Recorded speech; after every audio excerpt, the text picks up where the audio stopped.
Պարտներ Գարիկն ու Էսթերը ամուսնանալուց հետո որոշում կայացրեցին տեղափոխվել Նորաշեն, Գարիկի հայրենի գյուղ եւ սկսել սեփական գործը։ Սկզբանե ես գյուղը չեմ սիրել ու երբ որ Գարիկի հետ ընկերություն էինք անում, շատ վեճեր ենք ունեցել, ես ինձ չէի պատկերացնում գյուղում։ Միշտ ասում էի, որ գյուղում լինելով ես ավելի շատ հետ կգնամ, քան առաջ կգնամ, բայց Գարիկը ինձ ապացուցում էր հակառակը, որ գյուղում մենք շատ ավելին կարանք անենք, քան քաղաքում, ու այդպես էլ եղավ։ Հեկան գյուղ սկզբում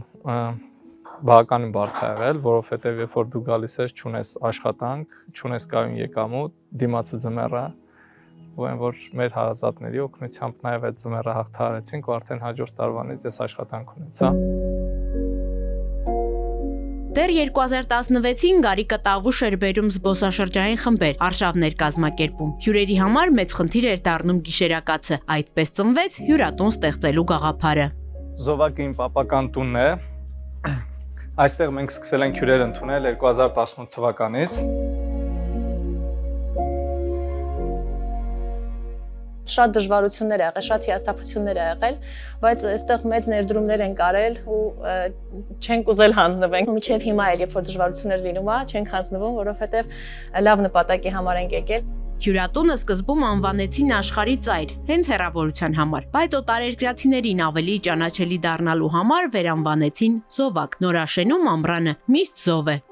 Երբ որ որոշեցի, որ սենյակը պետք է սարքեմ, այդ ժամանակ թե ֆինանսական առումով նախատեսված սրա համար գումար չունեի, մի քիչ ընդհանրապես ժամանակ ունեի, ու ես ինքս շինարարչինն եմ, որոշեցի, որ այս սենյակը պետք է սարքեմ, ու տեն տարբեր տեղերից YouTube-ից բանից սովորելով ամեն ինչ իմ ձեռքերով սկսեցի անել, բավականին երկար էր տևում ամեն ինչ, որովհետև երբ որ դու մի բանի վարպետն ես լրիվ ուրիշ ձև անում, բայց երբ որ դու դա առաջի անգամ ես փորձում, ու մանավանդ երբ որ փորձում ես, որ մաքսիմում դա լավ անես, շատ երկար է տևում, ու համարյա մի տարի տևել է ամբողջ ընթացքը մինչև ամբողջությամբ ավարտել եմ,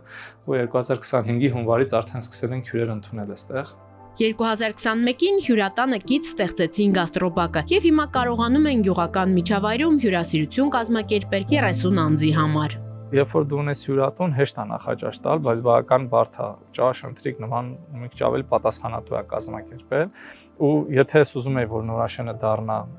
զբոսաշրջային վայր, որտեղ շատ հյուրատներ կլինեն, պետք է Նորաշենում գոնե մեկ սննդի վայր։ Իրան այն տրամաբանությամբ ենք մենք արել, որ ինքը անհրաժեշտ զբոսաշրջային ենթակառուցվածք է։ Զովակ հյուրատունը ԱԳԲԱ ֆեդերացիայի եւ ՆԱԲՈՒ Հայաստանի գյուղական туриզմի զարգացման ծրագրի շահառուներից է։ Տրամադրված դրամաշնորհով կարողացան ավարտուն տեսքի հասցնել գաստրոբակը եւ աշխատել տարվա բոլոր սեզոններին։ ԱԳԲԱ ֆեդերացիան եւ ՆԱԲՈՒ-ն ծրագիր հայտարարեցին նաեւ գաստրոբակերի համար,